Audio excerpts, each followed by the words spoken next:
Ya, selamat datang di channel gue Green Wombat.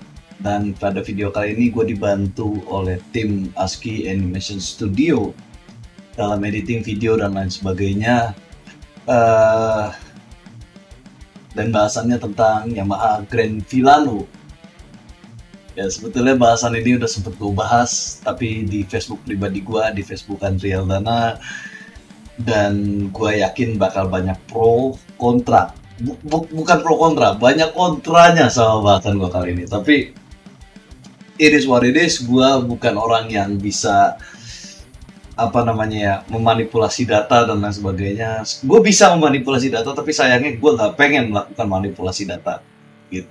Jadi langsung aja ke bahasan kali ini, Yamaha Grand Filano ya. Mulai dari spesifikasinya. Yamaha Grand Filano menggunakan mesin Yamaha turunan mesin 5TL 125cc hybrid ya. Kalau 5TL aslinya itu 110, 100 sekian, 113 kalau nggak salah. Ya ini 125cc, jadi sedikit dinaikin kapasitasnya, dibore up sedikit ya. Yang memiliki produksi power 8,1 power second atau horsepower, 8,1 horsepower sorry.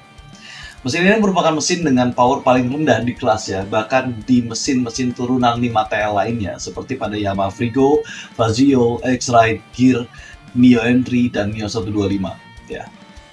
Gitu. Normalnya mesin Yamaha lainnya yang pada matic-maticnya seperti Yamaha Frigo, X-Ride, Gear, Mio Entry, dan Mio 125 adalah 9,4 brake horsepower. Bahkan pada matic kategori klasi ya, kalau misalnya kita kategorikan ke matic Yamaha yang klasinya ya, jadi ada sub kategori di Yamaha itu matic, terus kemudian samping itu ada klasi ya. Yang klasinya itu ada Yamaha Fazio dan Yamaha Grand Filano. Yang Fazio itu adalah 8,3 brake horsepower, jadi tetap lebih gede. Sisanya memiliki spesifikasi yang mirip-mirip lah ya, SOHC, 2 klep, 4 langkah gitu kan, dan mungkin nanti sisanya editor yang bakal komparasi jadi Gear, Fazio, dan lain sebagainya bla bla nanti. Nah, itu urusan editor lah.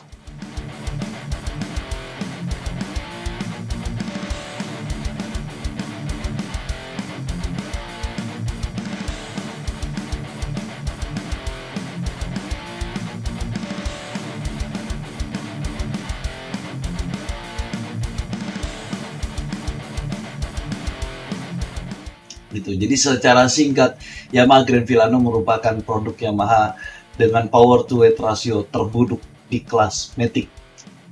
Gitu. Langsung masuk ke user experience. Jadi kalau spesifikasinya tadi udah, sekarang masuk ke user experience. Ya, gue selama pakai Grand Filano ya terkesan kurang baik sebenarnya ya.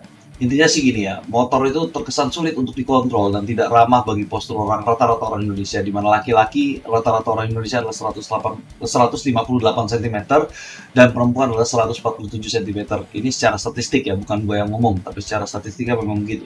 Ya, di mana mayoritas pengguna Grand Filano artinya secara statistik akan lebih jinjit, ya bahkan jinjit balet saat di lampu merah atau kemacetan. Ya, faktor lain yang membuat kurang nyaman adalah segitiga ergonominya, di mana posisi jok yang tergolong tinggi, namun posisi stang yang cenderung pendek gitu. Jadi beda kalau lu bandingin sama Vespa, ya Vespa itu dia joknya memang tinggi, tapi jok tinggi, stangnya juga tinggi gitu. Jadi kalau lu bandingin normalnya tuh gitu, jok tinggi, stang tinggi. Kalau buat matic klasi, ya apapun itu, Fazio pun juga sama, Fazio joknya tinggi, stangnya juga tinggi. Ya joknya agak lebih rendah, stangnya agak lebih rendah gitu. Ini joknya tinggi, stangnya agak pendek. Gitu. Jadi beda dengan Vespa atau Fazio dan lain sebagainya gitu. Jadi sekalipun untuk orang kayak gue tinggi badan gue ini nggak pendek-pendek banget ya, gue 180 cm, itu rasanya agak kurang nyaman, terutama kalau gue coba buat 100 km lebih dalam satu kali perjalanan, ataupun dalam kota juga menurut gue kurang nyaman. Lanjut ke desain dan build quality. Untuk desain gue nggak bakal banyak komen karena desain ini merupakan sesuatu yang subjektif. Jadi kalau lu suka ya lu suka dan lu bentuknya memang ya udah lu pengennya begitu ya udah, dan lu suka motornya ya udah lu beli karena desain. Gue no comment. Itu silakan, itu urusan lu. Ya. Jadi karena memang namanya desain itulah subjektif ya. Itu gak bisa dikritisi. Nah, kita bicara soal build quality. Sayangnya Grand Filano ini dengan harga yang 28 juta sekian gitu ya, build quality-nya ini nggak nggambarin build quality motor matic dengan harga 28 juta, enggak ya. kalau lu bandingin antara Grand Vilano atau dengan ya bisa dibilang kayak Lexi, Aerox ya, NMAX, Fazio dan lain sebagainya, ini sedikit lebih buruk gitu ya. Kalau dibandingkan Fazio sedikit lebih buruk, tapi kalau dibandingkan Lexi yang 125 jauh lebih buruk gitu. Jadi sebagai contoh, catnya lebih gampang mengelupas ya, lebih tipis ya kan. Terus ya gitu. Jadi cat lebih tipis gitu, bodinya juga lebih melehoy lah gitu kan. Nah cuman memang gue nggak mau di-compare dengan ESAF. Kenapa? Karena menurut gue ESAF itu udah out of the world ngaconya. Jadi menurut gue harusnya bahasan ESAF ini bukan sesuatu yang pantas dibahas atau di-compare dengan Yamaha Grand Vilano gitu. Karena gue masih menghargai nyawa gue. ESAF itu kalau buat gue gak usah dibeli, gak usah dipakai, buang selama belum ada perubahan dari Astra Honda motornya. Jadi itu gue nggak bakal mau bahas build quality di-compare dengan ESAF. Ya itu menurut gue terlalu rendah sih menurut gue gitu. Jadi itu. Nah, masuk ke analisa mendalamnya. Ini yang mungkin banyak orang yang bakal gak seneng ya. Jadi salah satu alasan yang membuat gue kecewa adalah fuel consumption yang tidak sesuai dengan ekspektasi. Dimana pada saat pengetesan 120 km pertama, ya ini gue posting juga, 128 km pertama, fuel consumption pada MID ini hanya berada di angka 42 km per liter. Ini pada MID.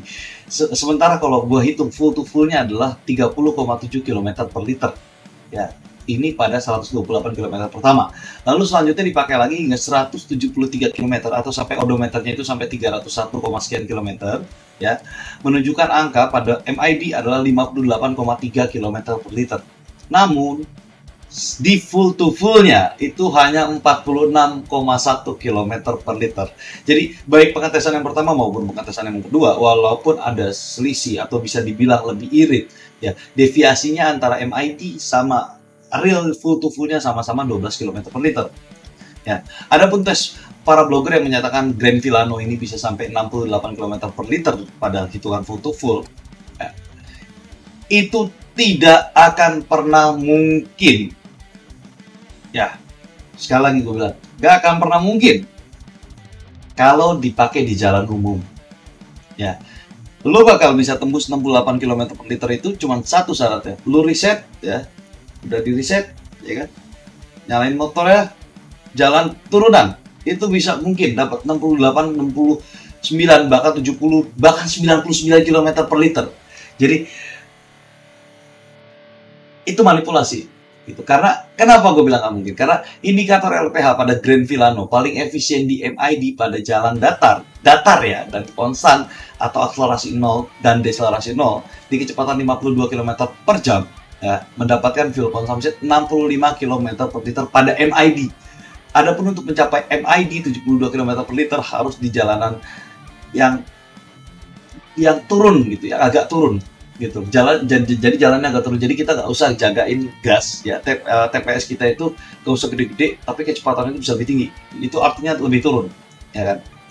Itu setelah melakukan reset fuel consumption gitu. Jadi kalau nggak percaya silahkan lu bisa cek sendiri di bawah.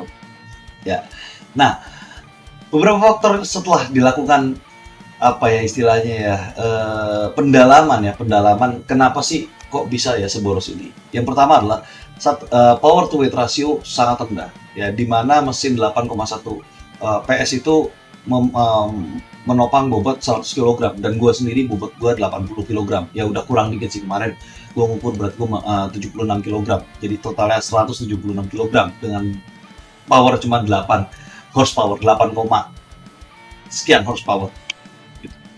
Ya 8,0 malah, bukan 8, sekian horsepower. 8,1 PS atau 8, ya pokoknya ya, kecil banget. Yang kedua, range kecepatan Yamaha Grand Vilano ini sangat rendah, di mana top speed on GPS-nya hanya 99 km per jam. Nah, artinya dibandingkan motor lain, Yamaha Grand Vilano membutuhkan RPM yang lebih tinggi untuk mencapai kecepatan yang sama.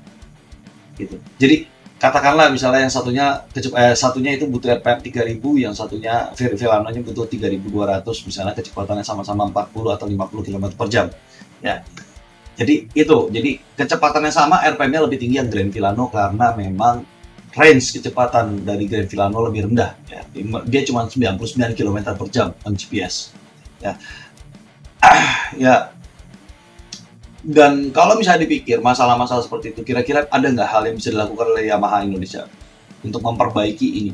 Ya, sebenarnya ada. Ya, paling mudah yang gue pikir adalah mengganti mesin menggunakan Lexi 125. Ya, ini Yamaha nggak usah riset lagi, udah ada mesinnya, tinggal masukin aja.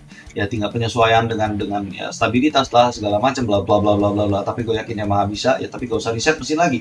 Ya, bisa menggunakan Yamaha Lexi 125 dan merubah rasio final drive ya menjadi lebih ringan gitu. Jadi final drive-nya dikecilin, jadi top speed-nya lebih tinggi. Terlepas dari desain ya, satu-satunya buat gue, satu-satunya alasan membeli Yamaha Grand Filano adalah motor ini bukan buatan Honda dan tidak menggunakan rangka ESAF. Jadi gue cuma punya satu alasan kenapa gue beli Grand Filano daripada motor lainnya, karena motor ini bukan Honda. Tapi jujur, masih ada Yamaha Fazio. Jadi kalau memang gue pengen motor classy, gue bakal beli Fazio, di mana mesinnya hampir sama, fiturnya hampir sama, hybridnya juga sama-sama gimmick, ya. Dan harganya selisih sekitar 45 jutaan, gitu. Jadi apapun kelebihannya Yamaha Fazio, Filano, ya apapun kelebihannya Yamaha Grand Filano, selalu bisa dijawab ada Fazio, dan lain sebagainya. Gitu. Paling itu dulu dari gua. Ya gua tahu pasti banyak yang kontra dengan postingan gua, tapi semoga berguna. Sekian dan terima kasih.